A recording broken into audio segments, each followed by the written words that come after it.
Hello everyone, कैसे हो आप सभी। आई होप आप सभी अच्छे होंगे बच्चों। आज हम पढ़ेंगे NCERT math class 9 chapter 1 number systems में एक्सरसाइज 1.3 में क्वेश्चन नंबर 7, 8, 9 में आपको फिनिश कराऊंगा।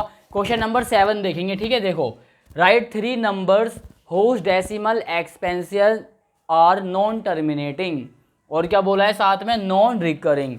तो बच्चों पहले क्वेश्चन की लैंग्वेज समझो। क्वेश्चन ने क्या कहा है, क्वेश्चन ने ये कहा है कि भाई आप ना 3 नंबर राइट करो, यानी 3 ऐसे नंबर आपको लिखने हैं जो कि डेसिमल में हो। ठीक है, अभी डेसिमल में होंगे 3 नंबर वो, और कह रहा है जो उनका एक्सपेंशन है ना वो डेसिमल में होना चाहिए, नॉन टर्मिनेटिंग होने चाहिए।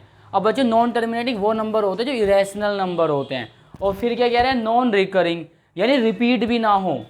ऐसे आपको 3 डेसिमल के एक्सपेंशन की एग्जाम्पल देना। तो पहला एग्जाम्पल देखो, यहाँ से बच्चों मैं आंसर स्टार्ट कर रहा हूँ, ठीक है। तो पहला एग्जाम्पल मैं यहाँ पे लिख देता हूँ इस तरीके से। देखो भाई, सपोज करो मैंने यहाँ पे लिखा 1 0 लिख लो। चलो पहले क्या लिखा मैंने, 0.01 001 00001 00001। इसी तरह ये आगे तक डैश डैश करके चलता रहेगा।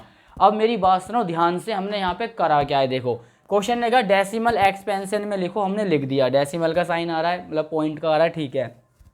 क्वेश्चन ने कहा नॉन टर्मिनेटिंग होना चाहिए, यानी जिसका एंड ना हो, जो पूरा डिवाइड नहीं होता, ये चले जा रहा है देखो आगे तक, तो नॉन टर्मिनेटिंग है। फिर क्वेश्चन ने तीसरी कंडीशन क्या रखी, नॉन रिकरिंग, कि रिपीट भी नहीं होना चाहिए। तो आप देख लो रिपीट भी नहीं हो रहा। अगर यहाँ 0 1 है तो यहाँ 0 0 1 आ रहा है, 0 0 0, देखो 0 बढ़ती जा रही है ना, तो एक जैसा कहाँ आ रहा है, रिपीट भी नहीं हो रहा। तो बस 3 शर्तें हमें इसकी फॉलो करनी थी, तीनों शर्तें हमने फॉलो कर दी।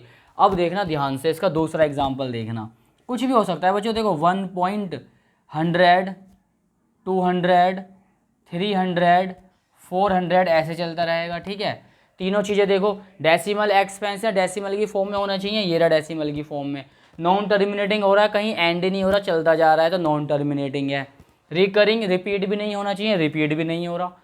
तीसरा एग्जाम्पल आप अपने पास से कुछ भी लिख लेना, जो भी आपका मन करे, ठीक है। जैसे मैंने 2 लिखे ऐसी आप कुछ भी लिख लेना, ठीक है। तो आई होप क्वेश्चन नंबर 7 आपको समझ में आया होगा। अब हम करेंगे बच्चों क्वेश्चन नंबर 8, नोट कीजिए।